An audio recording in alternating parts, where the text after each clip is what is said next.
Okay, so let's start with the Pledge of Allegiance. Dave, if you'd put that up for us. And I will start. Oops, sorry. Okay. I pledge allegiance to the flag of the United States of America and to the republic for which it stands, one nation, under God, indivisible, with liberty and justice for all. Now, does anybody have the invocation or a deep thought to motivational phrase to share with us today? I got one. Oh, great. Okay, Dave. Smart people learn from everything and everyone. Average people from their experiences. Stupid people already have all the answers. That's a good one. I like that, Dave. I think you're right in that one. Okay, so we have some guests today. Let's see. The only one I see on my screen as our guest is Jen Stevens. Let me just introduce her very quickly. Jen is going to be our speaker this week. She is a Rotarian, but don't hold that against her, guys. She's also the executive director of the Redmond Spirit Foundation. Some of you know from our longtime friend David Foote had the vision that a bigger pool of money can go a further way. So he started the Redmond Spirit Foundation vision to have Redmondites donate money, and we'd pull it together and then select nonprofits to give it to rather than just give smaller donations here and there. And so I know we all remember David very fondly. He was a good friend of John's and mine, and we miss him dearly. But we're so thankful for Jen, who's bringing his legacy to fruition. And so we'll hear from her in just a minute. But before we do that, let's do announcements. Josh said that we don't have any birthdays this week. So so does anyone have a birthday that I'm missing before we move on from that? Nobody, okay. And then, so volunteer opportunities. Earl, would you like to tell us anything about the Kiwanis Food Project? Nothing really new. I had a chance to talk to Sherry Sherwood, who does the Redmond Food Program. And they're very, very thankful that we have picked this up and continue to run with it as we do that in cooperation with them. So it's a good opportunity for us to share our skills with other groups, much like the Rotary folks. Absolutely. And so doing things together makes a lot of sense. Remember, the pickup day is going to be December the 4th, which is the weekend after Thanksgiving. So if you need a bag, there's some down at the Chamber of Commerce building, or give me a call. I'd be glad to deliver it to you. Great, thank you, Earl. And Hannah, is Hannah on today? I saw Truman. She's not. Would you like to give us an update, John? Well, Hannah some of you saw the weekly announcement, but she is ordered the candy, to my knowledge, and we have 3 locations where people can pick up candy. It sounds like the bulk of our sales is going to be at the old Spokesman building, so I'm curious to see how Carl Vertrees reacts when he goes back into his old stomping grounds. But probably more to come on that next week. But I really like that location because it's on a nice passway through Redmond, and people are going to see that a lot. And we're not too far from where we used to be at the Sears building. So yeah, for Jen, the Seas Candy is one of our most fun fundraisers of the year, and we sell from about Thanksgiving through Christmas. And so if you could share that with your networks, Jen, we'd really appreciate that. We'd love to embrace the community with candy during the holidays. Yeah, definitely. And is this something that we help with the distribution of it then? So we need the volunteers to be at this post. So, yes. Okay. We do. Jen, I'm putting together a sign-up sheet right now. Should be ready by the end of the week. Perfect. Yeah. Good. Yeah, so I believe we need people for sorting the candy, but also throughout the month selling the candy. Is that right, Nicole? That's right. That's right. Shifts will be for 2 people, but if you don't need somebody with you, you can put your name in both slots, but they're 4-hour shifts. So not too bad. Goal is And to just sell a out. And just a reminder to Rotary, last year you bought $2,000 worth of candy, and we're looking forward to that again. Thank you, Ann. Me personally, go. right, Ann? You're right. Wonderful. Otherwise, I have to eat it all. I have I one have announcement. another, Oh, I was look, just gonna say, I have another question, and I just want to know from John, what beat the Huskies mean. That's not Huskers in terms of Nebraska, right? no. That's Washington Husky. Okay. Yes. University of Sorry, Washington. what? Okay. Yeah. Okay, guys, I have one announcement. As we know, tomorrow is Veterans Day. The Veterans Day Parade is downtown tomorrow on the 11th at 11. It starts for the veterans, it starts at 6 in Dogwood. And so I believe all veterans can go down and you do sign, I think, a waiver of some sort to be present in that, but you do get to do that. And does anybody know why we celebrate, why Veterans Day always falls on November 11th? It was the date of the signing of the armistice of ending the World War I. And this Right. has since morphed into honoring veterans of any wars. That's right. To honor the World War Armistice that was signed at the 11th hour on the 11th day of the 11th month. Yeah. So anyway, thank you. I know, Ann, you're a veteran, and we have some others here in our midst, and we want to thank you so much for your service and keeping us safe. So thank you. Sure. And a couple additions to that. After the parade, I think actually the parade is going to be longer this year as you turn right at Forest off 6th. It's going to continue on down as far as the City Hall. So that's just for your information. And right after the parade, for veterans and probably anybody, there's going to be a food feed at the VFW Hall. And at 2 o'clock at Redmond Hospice, there's going to be a ceremony to dedicate 61 more names on the Wall of Honor for Redmond veterans. Oh, thank you, Ann. Ann, would you feel up to putting an email together that we could send to the other club members around that? Sure. Okay, that'd be great. I think if you get it to John, he has the list, so he could send it out for us. But that's great information. Thank you. Now, any shout outs? Does anybody have any shout outs this week? No, not this week. Okay. Any other announcements before we move on? Yes, Dan. Yeah, so this week is our week to serve a Jericho table, and I've already got a crew lined up for that. Thank you to the volunteers. Just be thinking ahead to Friday, December 10th is our next opportunity. So I'll be looking for folks for that opportunity. So thanks. Thank you, Dan.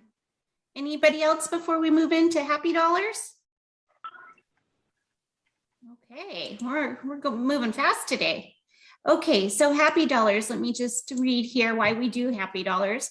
Our group believes that there is enough negativity in the world and we'd rather focus on the positive.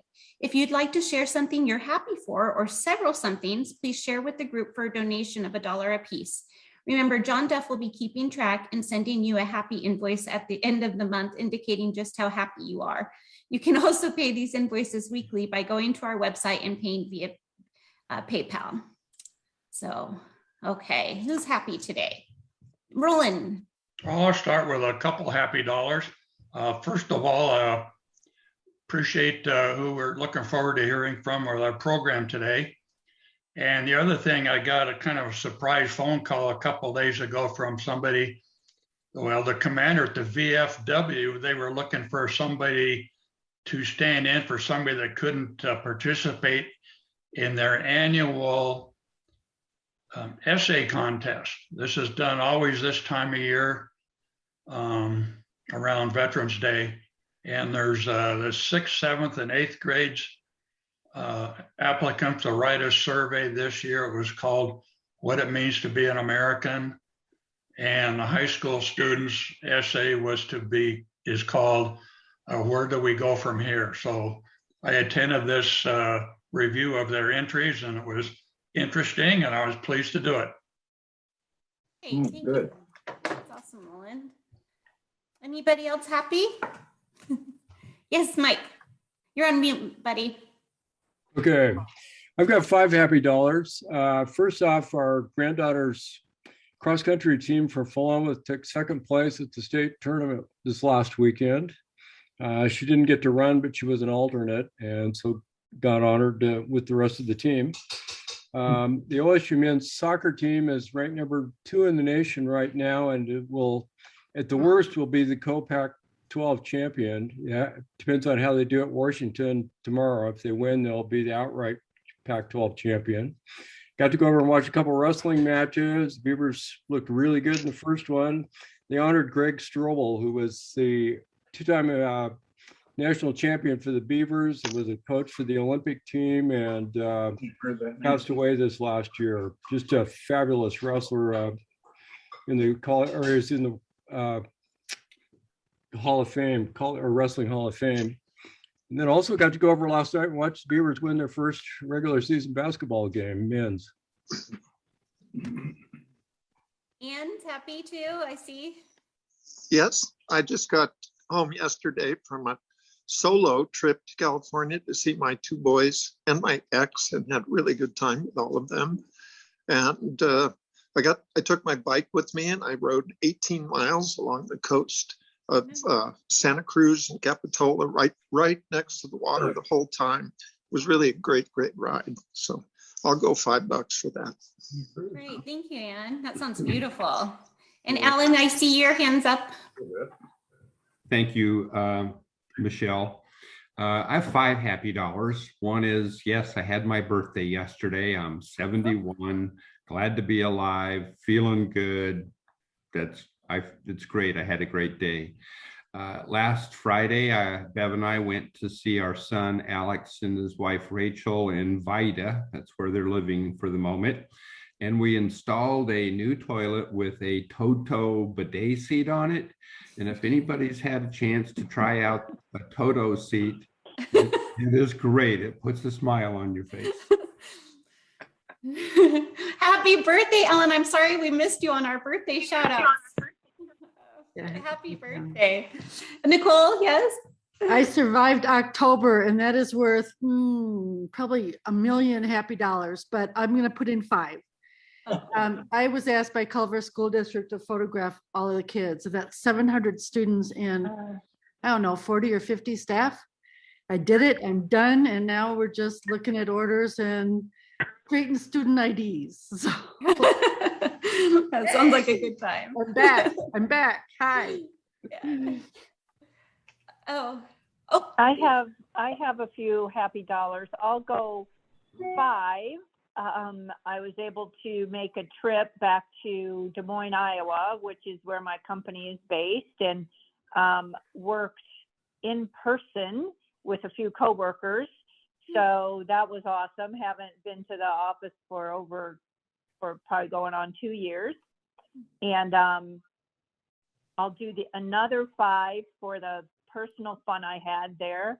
Was able to see my mom, who is in a care facility, and got together with some college friends for the weekend. So a combination of work celebration and personal celebration, which was why I wasn't at last week's meeting. So $10 total. Oh, good. So I'll do a happy dollar for something I forgot in our announcement. So I'll give $5 just because I was neglectful and forgot. But the Redmond Social Club is this coming Friday. John, does it start at 7 o'clock? And yeah, 7 o'clock. And Amber, our very own Amber Wilson, is sponsoring the band this week. I think it's the Sleeping Truck Drivers or something. I might have that name wrong, but they were fantastic. I think they played at Rocktoberfest was one of the bands at our Rocktoberfest. So that starts at 7 o'clock. There is a minimal fee to get in, but John and I haven't been able to go all year. So we're looking forward to seeing some old friends.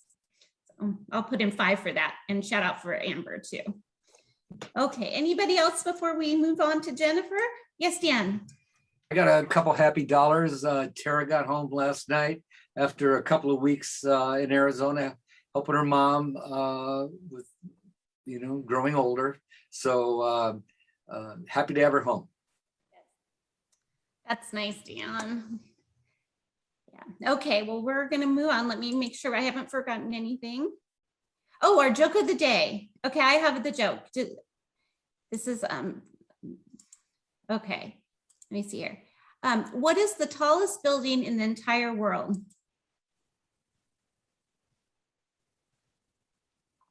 Anybody? The library, because it has so many stories.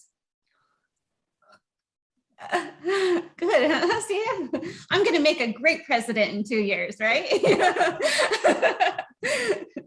All right, guys. Okay, it's time to move on to our program. And Jen, again, we're so thankful you're here. And we're so thankful that you're carrying on the legacy of one of our good friends. And if you'd like to tell us more about it, we're ready to hear from you. Yeah, thank you. So I have a little presentation prepared, and sorry, something happened with my camera there, but I am here. And thank you for inviting me today. This is really fun to see how your meetings run and get to know a few of you.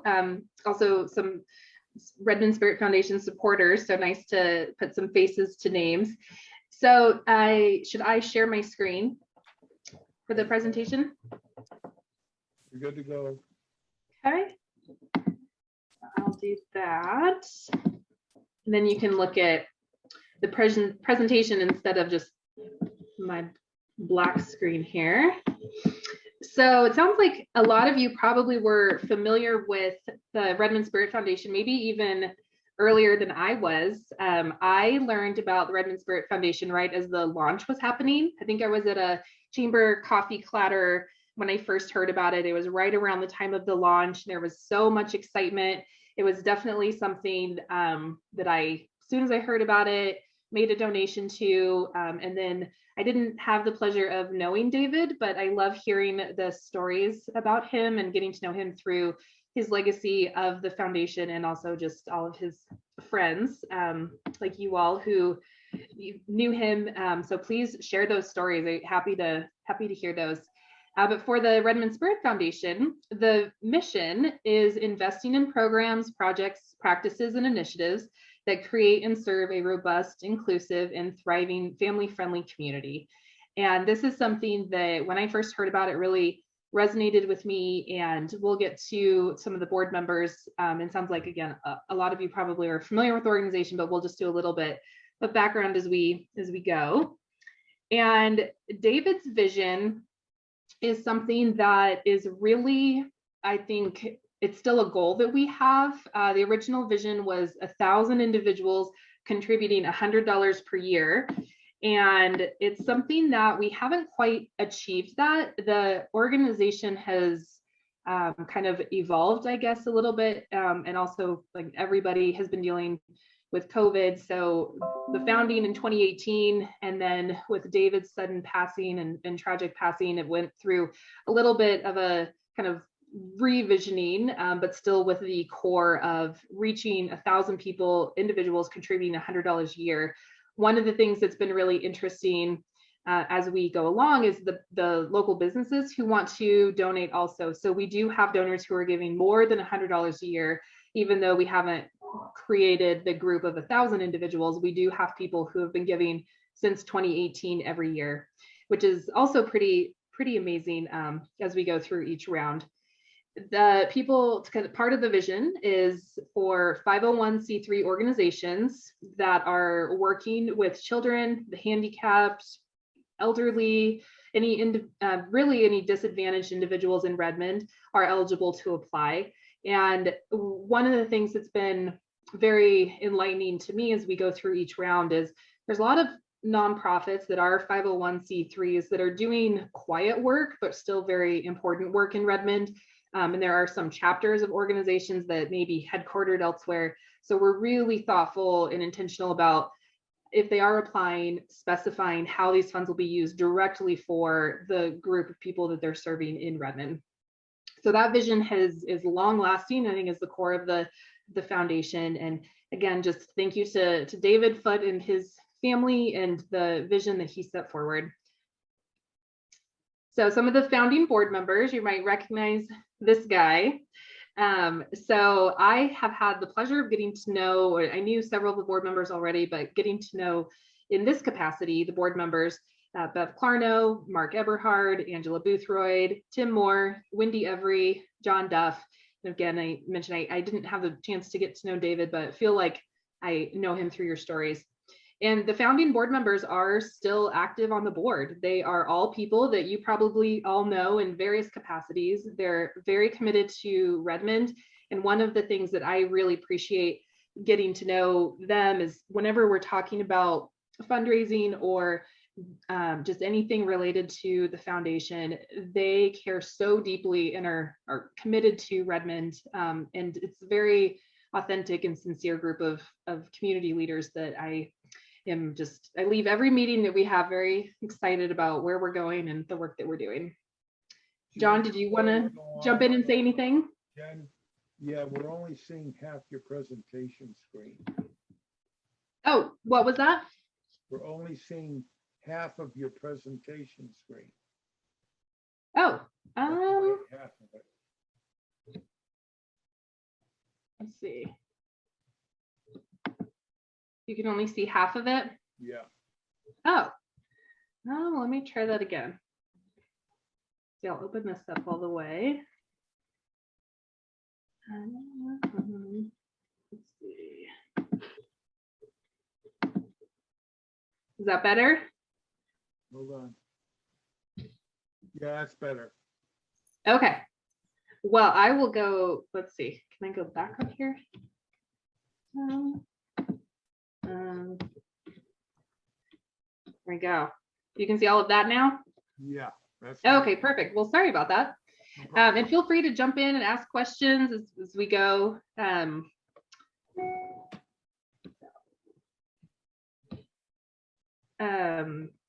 John, did you want to say anything? Yeah, I kind of got introduced to this, or if anybody of you know David Foote real well, he was really good about twisting arms and getting people to do things, but really it's been a blessing to be a part of it. And just really thankful for all the people that supported this organization, because we have done some really neat things, particularly, going back to last year, and I hope I'm not stepping on your toes, Jen, but getting to help the veterans ranch out last year was really impressive. But again, we can't do that without the member support. So, and this is one thing that's unique about this, is that people who donate have a say in where those dollars go, and that hasn't changed. And that was also part of David's vision, is that you get a say in where your dollars go, which is pretty unique. I don't see that happen in other organizations I'm a part of. So anyway, but it's been a great group of people to work with, and a great organization to be part of.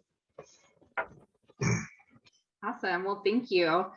And yeah, thank you for all you do. The board members are involved in lots of different things, and it's just, they are very generous with their time, and it's something that is really amazing to be a part of.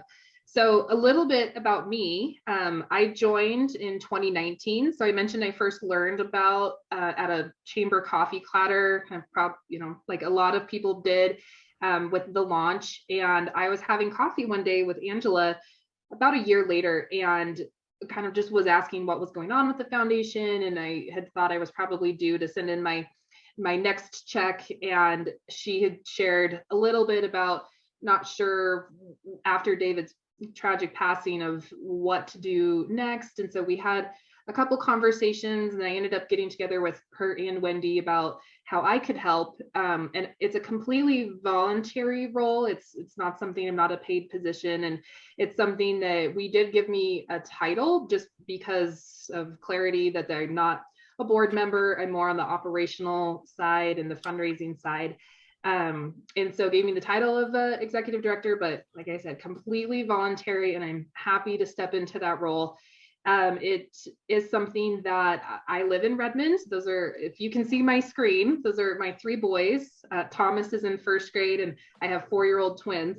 And we grew up, my husband and I both grew up in Central Oregon and did the typical move away, move back, and are committed to, we love Redmond, are committed to being here, living here, want to see this community thrive. And so we both are involved in a bunch of different things, and also bring our kiddos along to a lot of things as well. So it's something you might see me pop up in various roles, but happy to be here in this role. And it's also a position that I feel like I get a bird's eye view in. Also then once a year when we do our call for applications, into the weeds about this last round, for example, and I'll chat about that in just a second, but we had over 30 applications. And I didn't realize there were some new organizations that had come, and also what the needs of some of these organizations are. So that was something that is, every year I continue to learn more about what's going on in our community and what's needed. So the first round, and I put this picture up, and I think there might be some of you in this photo. This was our first round distribution in 2019. The first round of funds went to Reach, Beulah's Place, Every Child, Central Oregon, and SMART. And as John mentioned, part of the kind of the unique, and I think also the magic of the Redmond Spirit Foundation, is the fact that everybody who donates also gets a say, and they get to recommend to the board who they want to support. And so if you've been involved, which some of you I think are annual donors, you might have seen an evolution in our application process and also the review process. And so we try to make it as easy as possible for the nonprofits that are applying. It's a 1-page, so they don't have to spend a whole lot of time and effort to apply, but also enough substance. And also we tried to word the application in a way that we could attempt to compare apples to apples as much as possible. Obviously, every organization is doing much different work and has a unique need. So the application, then all of the applications get sent out to the donors. The donors get a chance to review, and then they rank who they would want to support and give that information to the board. So this picture in 2019 are mix of some of our board members. We have some of our donors, some of the applicants, some community leaders. And that photo, to me, whenever I see it, I'm like, oh my gosh, that was 2019. So some pre-COVID gathering, which is really nice to think back on. But that was a really special day. It was the first distribution, and it was definitely an emotional day for some of the people who knew David and got to see his vision really come to fruition with the first distributions. So the second round last year went to Central Oregon Veterans Ranch.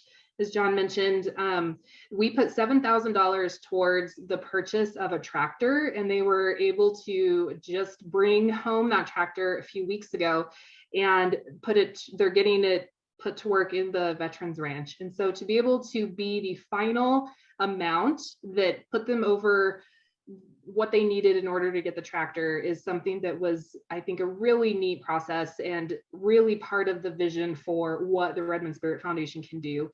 $7,000 was what they needed. They had been doing fundraising for a while for this specific project. They had some grants.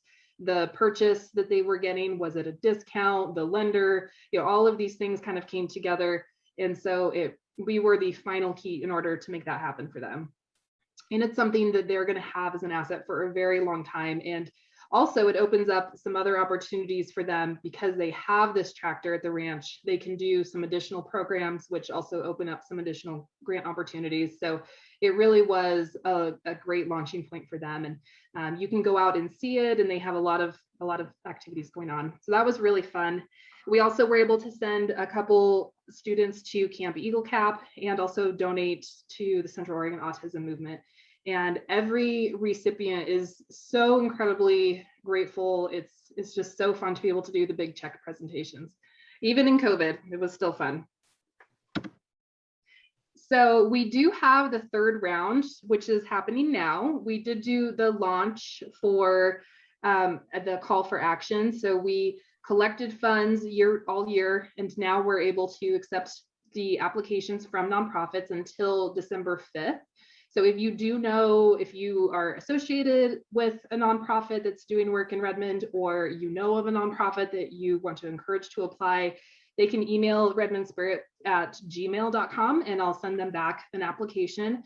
I think I have sent out 12 so far. And what's interesting is there were 30 applicants in the second round. And so far of these 12 that have applied, I think 9 of them are repeat applicants, and 3 are new. So they are organizations that have heard about the opportunity, or maybe they're a brand new 501c3 doing work. So those are some of the things, some of the people who have applied. And I will stop sharing my screen so I can see your lovely faces, even if you can't see mine.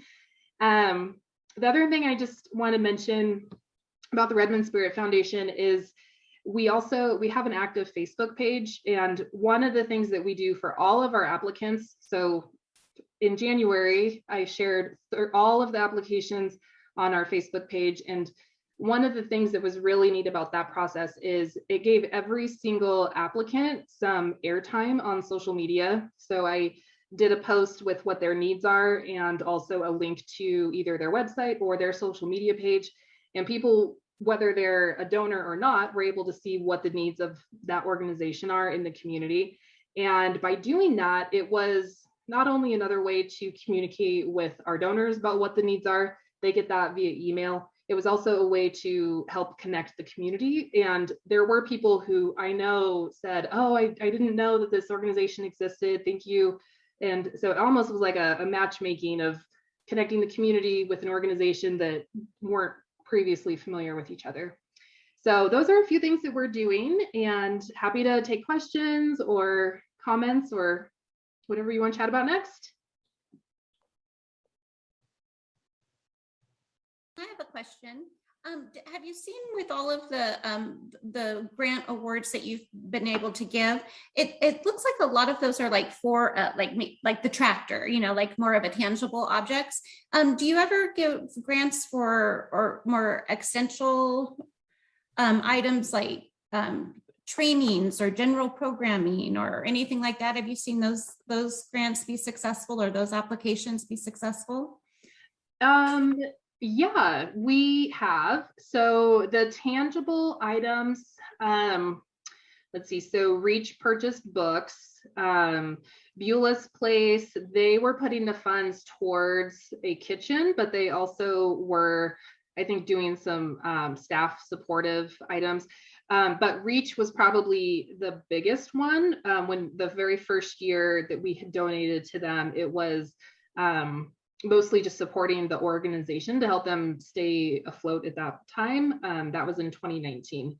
So that was going towards just Reach as an organization with their staffing needs. Mm-hmm. But typically I think, and I actually get this question from people who are applying that also have a capital campaign going on. There have been a couple organizations that were doing a large capital campaign for a building or a piece of equipment, and they'll reach out and say, I know that you're giving out $10,000, but our need is $100,000. And so I kind of work with them to figure out what specifically their asks should be. And ideally, we will get to that point of 1,000 donors at $100 or some other type of model where we could do those types of capital campaign requests in the future. But for now, we're continuing with what we can do, and happy to help where we can. Jen, what's the schedule coming up again? And I apologize if you said that already. Yeah, that's okay. December 5th is the deadline for the nonprofits to apply. December 5th, and then December 5th. Okay, December 5th. Okay.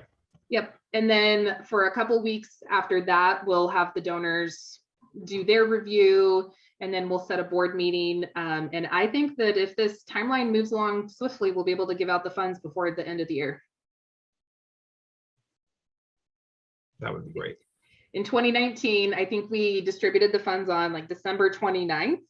So it might be something like that again, which was very festive and fun to do. And that's definitely one of the things I think that people, when they apply, they say, this is an urgent need. And so I recommend that they say, I encourage them to articulate that of, here's how I can use these funds, and to immediately get these funds into whatever work it is that they're doing in the community. Yeah, Alan. So I got an email a few days ago from you, I think, that said, Yes. hey, you can still donate. So we can just click on that and still donate. I want to do that. I just making sure I still can. Yeah, absolutely. So how that worked is we did the kind of last call for donations, but we will happily take donations year round, either within the fundraising period or outside of the specifically fundraising period. But we were mostly trying to get any of the pledges in or any of the donations so that we knew how much we could give away. But for this round, but absolutely, you can donate either online or via check as well, and that's something that I can pick up, or you can mail to our post office box. Happy to make that as convenient as possible for you. And so Jen, I follow you guys closely. Of course, John and I love to support this program. And I noticed it, like you were saying, a lot of it is Facebook related. So if anybody has Facebook pages that they share, this is a good time to share the Redmond Spirit Foundation with your Facebook and your social media networks. Mm-hmm. I think it's a great way to get the word out for the organization is through social media. So if you do have Facebook, please do share their page. Yeah. And we do have a list of items like building out a website. But right now, the one of the things I do as well, in addition to Facebook, is post on Nextdoor. So those are a couple really great community sources.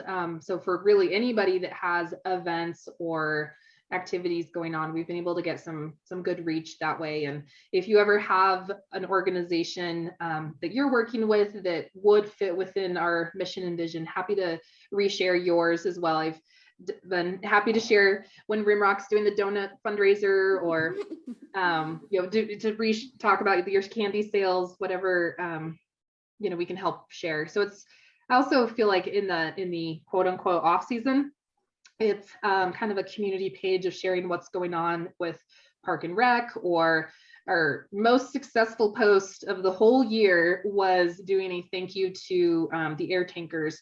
I went down and took a photo. My son's like watching the planes take off, and we took a photo and just said, thank you to everybody fighting the fires. And that post reached like 50,000 people because it was reshared so many times. So those are just some, if you ever, feel free to drop me a line if you ever want me to reshare, either personally or if it's within the scope of Redmond Spirit Foundation also.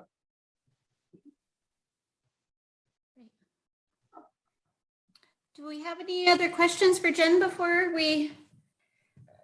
John sent me a email, so I gotta share it's the National Day. Sorry guys, let me find it. The National Day of the Marine Corps. No. United States Marine Corps birthday, established November 10th, 1775. So anyway, it's also the National Vanilla Cupcake Day and National Forget-Me-Not Day, if you're wondering. All right, guys, anything else for the good of the club before we sign off? Jen, we want to thank you so much for being with us today. You stepped in very quickly for us, and we really appreciate that. So thank you for being here, and good luck with all your efforts, your fundraising efforts. We'll be sure to support what we can. So great. Thank you for the opportunity. It's nice to see you all. Thanks, Jen. Well, good. Everybody have a great week, and we'll look forward to seeing you guys again next week.